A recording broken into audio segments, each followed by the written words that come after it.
I'm completely into the idea that we're doing grown-up Bible stories, and completely into the idea. And um, and I'm just happy to get to continue in Daniel. So for the past 2 weeks, we've been exploring the book of Daniel in this series, and today we're going to go just a little further. For our message today, I think that we need a little background. Our focus is the man Daniel. And like Shadrach, Meshach, and Abednego, and their Babylonian names from last week, the man in this book is also in exile. He didn't grow up in Babylon. As a young man, he was taken from Jerusalem when Judah fell to the Babylonian Empire. And while for me, I think it would have been a surprise, it was actually prophesied. And if people were watching and listening, I think that they might have been aware that it was coming. So now, Daniel's inside of this other kingdom, and he's serving this foreign kingdom. Now, the Babylonian kingdom, they were quite a superpower, and they were in the middle of conquering people. So this isn't just a bunch of Judean exiles in the middle of a big Babylonian empire. It's a lot of different kinds of exiles, the best of the best being brought to serve Babylon. So they would have people in governments like Daniel, and they would have people who were skilled, tradesmen, musicians. They would bring them all. It would be part of the spectacle. It would be part of the conquering to go and take the best of any nation and employ them to make their nation better.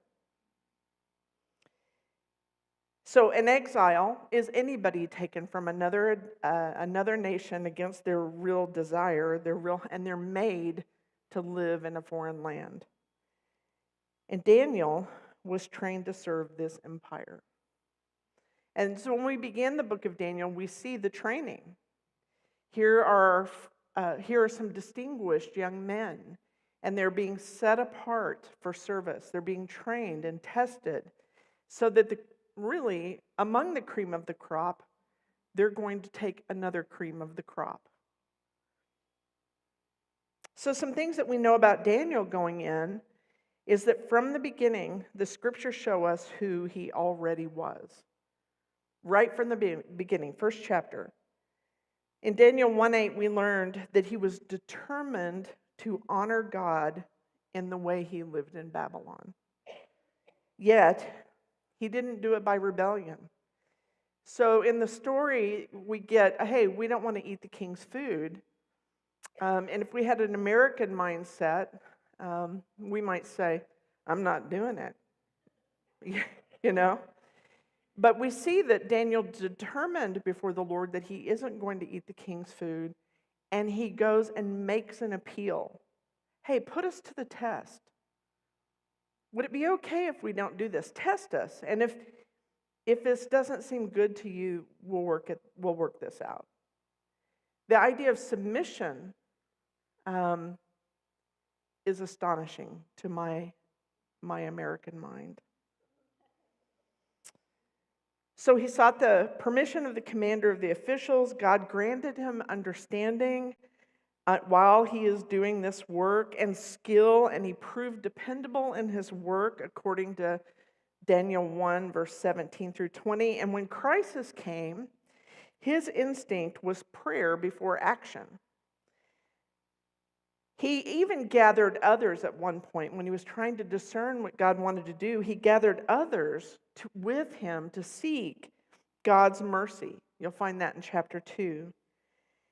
And when he was placed before kings, he spoke the truth without pride, without disrespect, giving credit to God rather than himself. And across changing rulers, under Babylon rule, and then later under the rule of the Medes and Persians, where our story will pick up, The scriptures consistently present him as a man whose life remained ordered by faithful devotion to God first, while he lived and worked inside of foreign empires for the good that he was called and placed to be.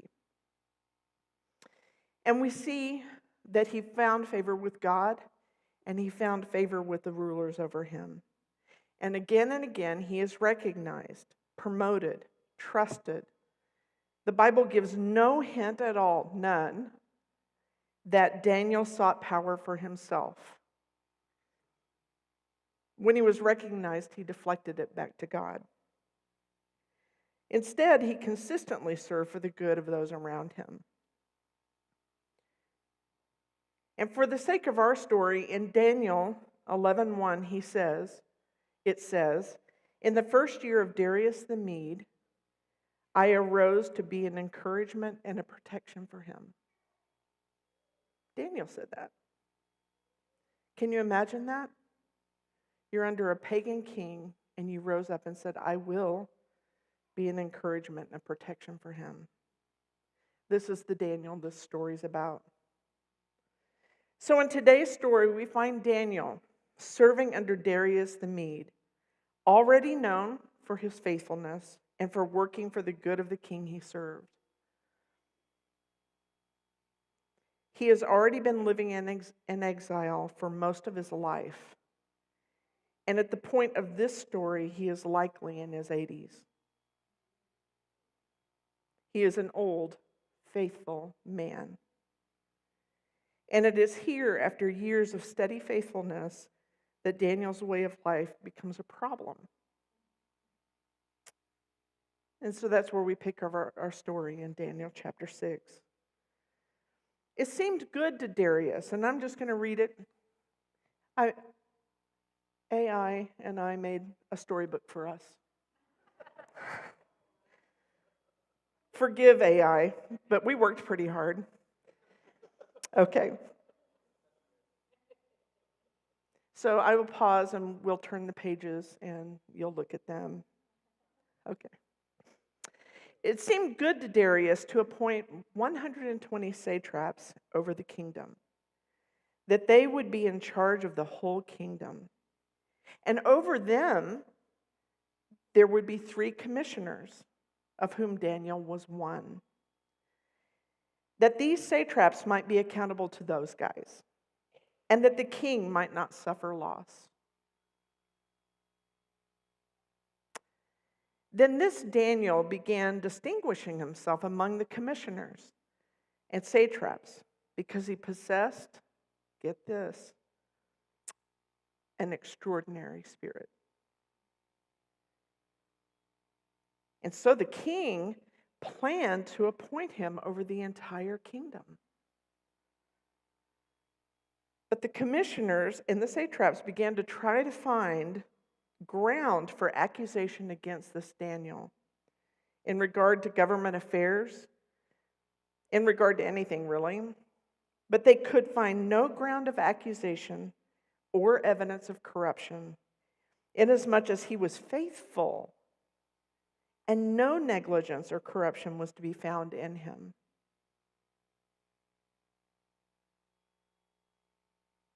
Then these men said, "We will not find any ground of accusation against this Daniel unless we find it with him in regard to the law of his God." And there's Daniel. Then when these commissioners and satraps came by agreement to the king and spoke to him as following, "King Darius, live forever. All the commissioners of the kingdom, the prefects, the satraps, the high officials, and the governors have consulted together, and the king should establish a statute and enforce an injunction that anyone who makes a petition to any god or man besides you, O king, for 30 days shall be cast into the lion's den.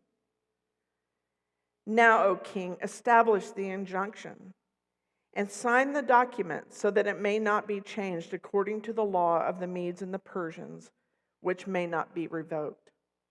Can you imagine that appeal? They're describing something. They have something in their mind for sure. And the king had something else in his mind, I think. And as they're imagining, they're manipulating, it's written in here, they're conniving, they're actually trying to bring the king under this delusion. Let's see what happens. Therefore, King Darius signed the document, that is the injunction. And when Daniel knew that the document was signed, he entered into his house. Now, in his roof chamber, he had windows that were open toward Jerusalem. And he continued kneeling on his knees 3 times a day, praying and giving thanks before his God as he had been previously doing. Then these men, these devious men, came by agreement and found Daniel making petition and supplication before his God.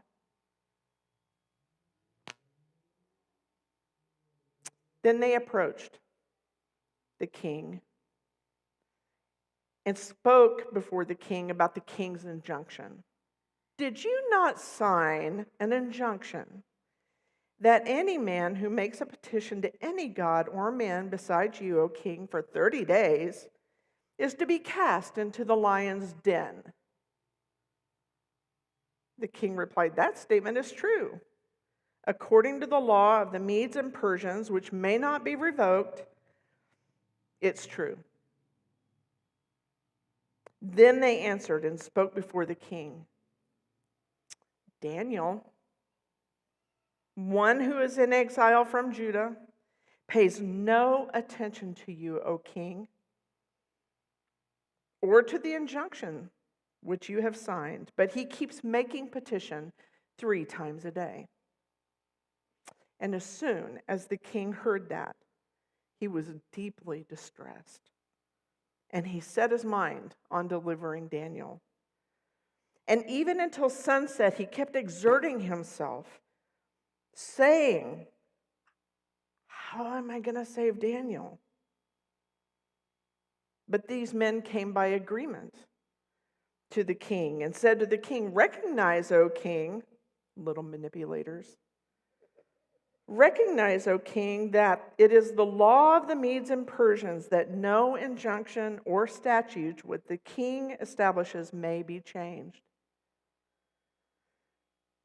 So mad at them.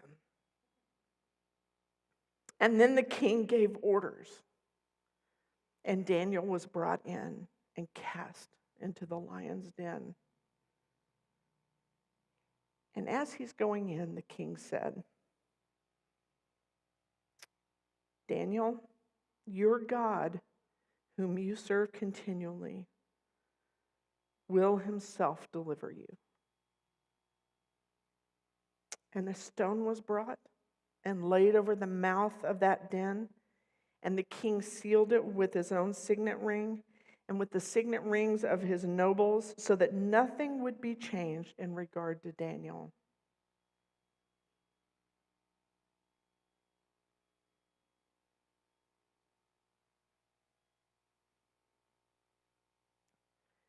Then the king went off to his palace, and he spent the night fasting. And no entertainment was brought before him, and his sleep fled from him.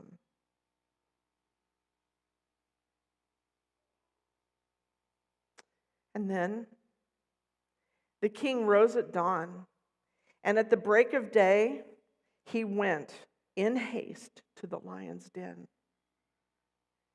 And when he had come near the den to Daniel, he cried out with a troubled voice. The king spoke and said, Daniel, servant of the living God, has your God, whom you constantly serve, been able to deliver you from the lions?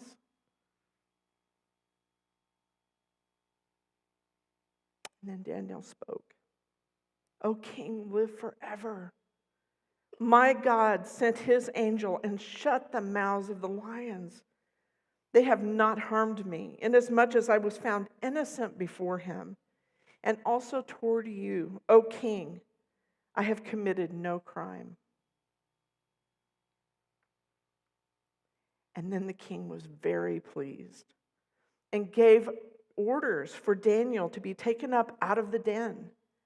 And so Daniel was taken up out of the den, and no injury whatsoever was found on him, because he had trusted his God.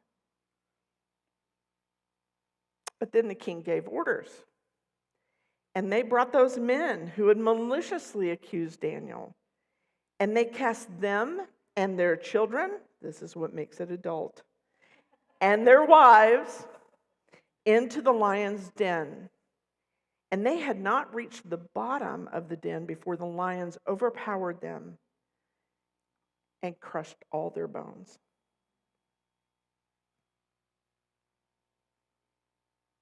Then Darius the king wrote to all the people, nations, and men of every language who were living in their land. May your peace abound. I make a decree that in all the dominion of my kingdom, men are to fear and tremble before the God of Daniel.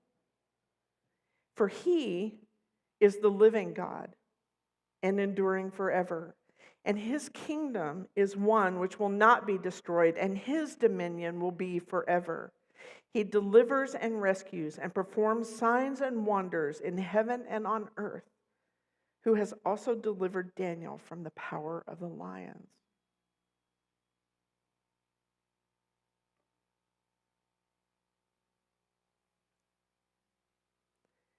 So this Daniel enjoyed success in the reign of Darius the king and of Cyrus the Persian.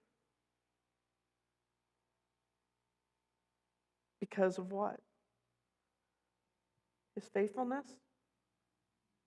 That he didn't deviate for that common thing? He enjoyed favor and success. And I think, man, what a great story. Now, many of you have heard it before, but did you notice anything this time as you went through the story? Something you hadn't seen? Something maybe you hadn't remembered in the story? I think often when we hear this account, we think of the miracle. Our attention settles on those little miracles. Daniel survived a night in a lion's den.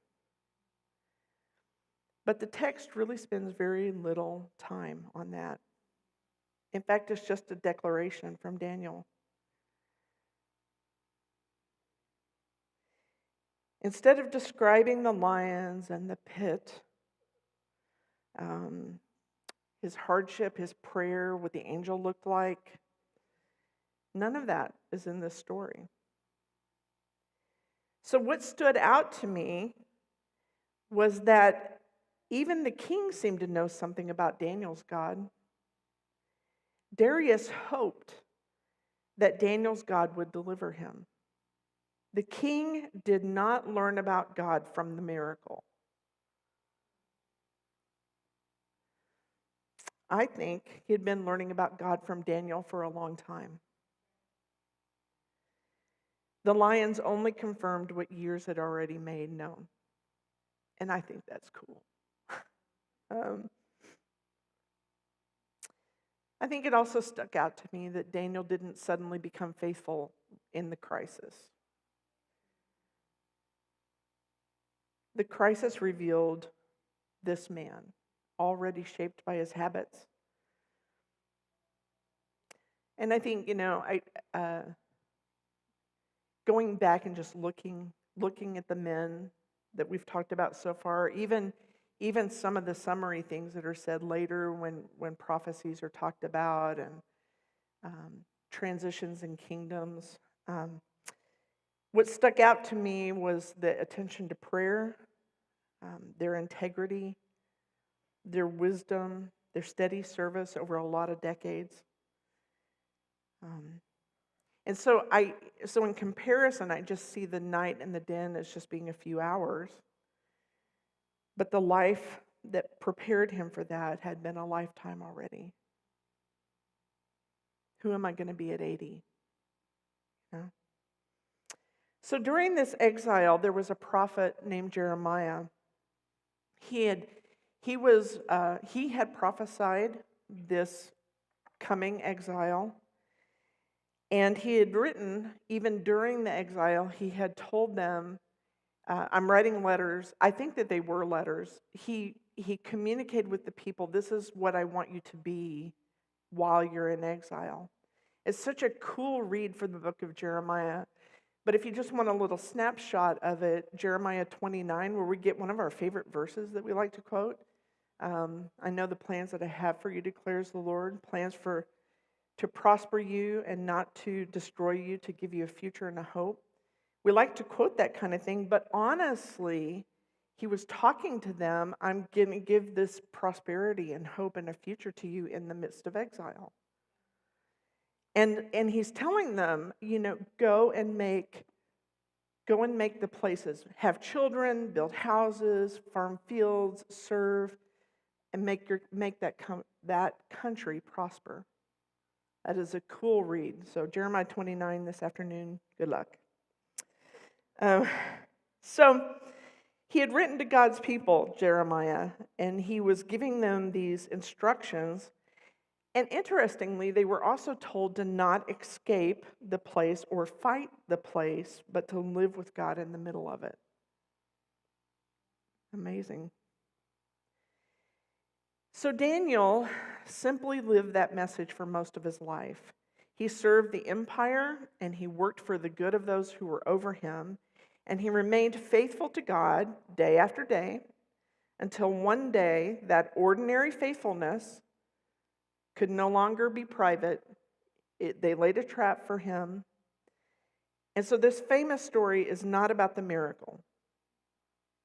It's about the testimony that gives glory to God. The moment when a long-formed life became visible for everyone to see.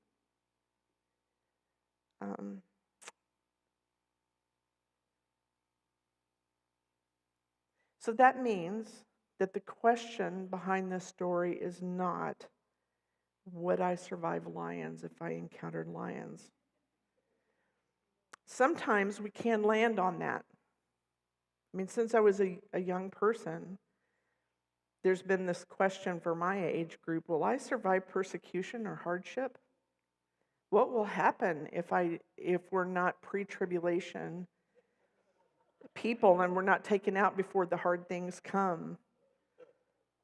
What will happen to me if our world continues to decline? The question is, I think, instead, not will I survive lions, but what am I practicing now that's shaping who I will be then? Daniel did not prepare for a crisis when the decree was signed. His life was already arranged around God, for God, long before anyone who was watching even cared about what he was doing. But this moment revealed his pattern. Thankfully, my life is not that dramatic. There are really ordinary days, repeated choices, small obediences, so many little yeses, quiet prayers. But those ordinary practices are not empty. They form us. I heard a little argument, I think it was probably John Mark Comer, but it was this week, so I don't know what I was reading. But the argument was that disciple is a noun and not a verb. And the idea of spiritual formation being done in us is really about who am I going to follow and what manner by which I follow, rather than what are the things that I do. So what does it mean to follow God and be formed by that following? Am I a Christian because I got saved when I prayed a prayer, or am I a Christian because I'm a follower of Jesus and his ways?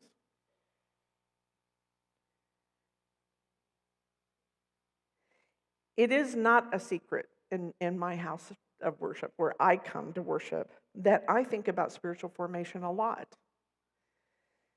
So often, we want God to use us, to speak to us, to show us the importance of our future. But we can be tempted to skip formation that belongs to us right now. What's happening in your right now?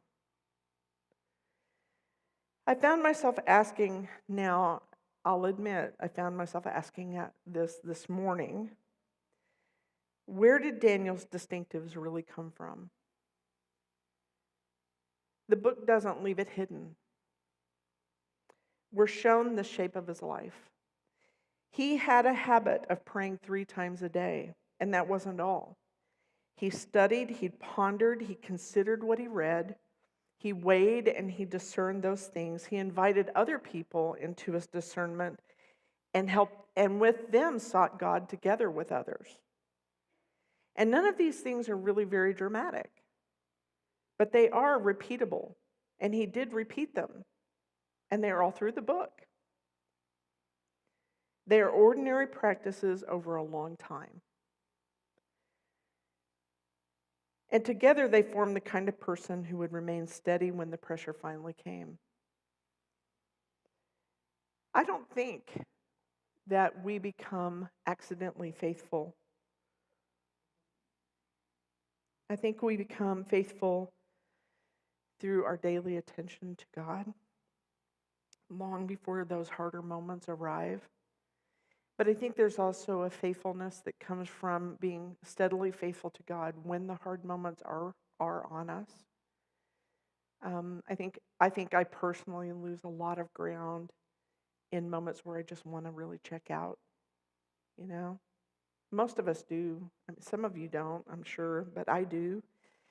And will I return to what is right and good and true and purposeful if I find myself on a detour? That's some of the measure of what faithfulness is.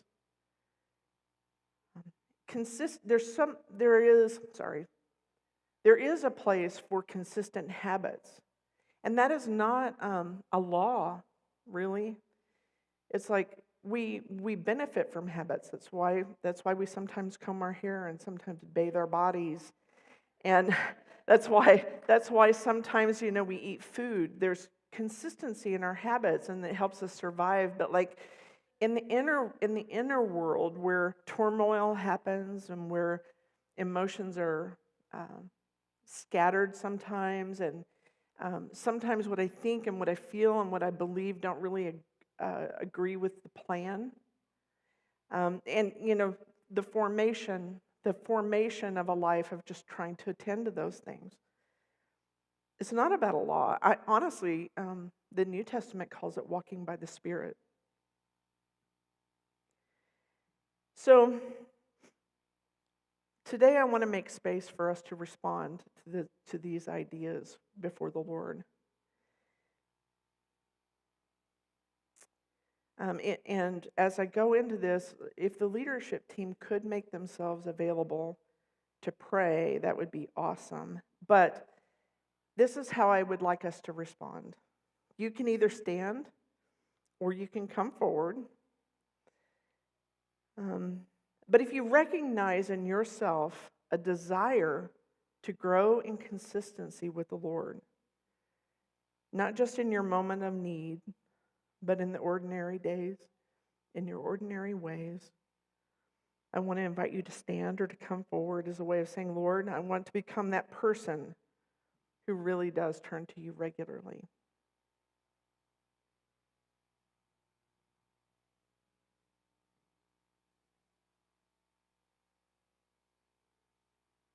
And if you're asking God to grow wisdom and discernment in you, to learn to notice him, to learn to listen, to understand what's true, you're also welcome to stand or come forward, and we will pray for you and with you. And the final call is if you want your life to be marked by faithfulness in the places you serve, at work or at home, in quiet responsibility that nobody's going to see, and you're asking God to form that kind of steadiness in you, you can respond as well. I don't think it is about a dramatic moment. It's about offering him our ordinary days so that he can shape who we are becoming. So let me pray, and then I'd like to invite you to just respond. Father, I pray that you would strengthen us by your Holy Spirit to name our need before you. Even for those of us who have long been deciding that we want to do the long road with you, learning faithfulness day by day. Lord, I pray that you would build it in us. That we, by your tremendous enabling, indwelling Spirit, that we would be strengthened to bear burdens, to affect change, to influence empires, to touch our neighborhood, to touch our families, and to touch your heart and again because we want you. We are hungry for you. We just say, come, Holy Spirit, and meet us here. So, okay, this is a time to respond.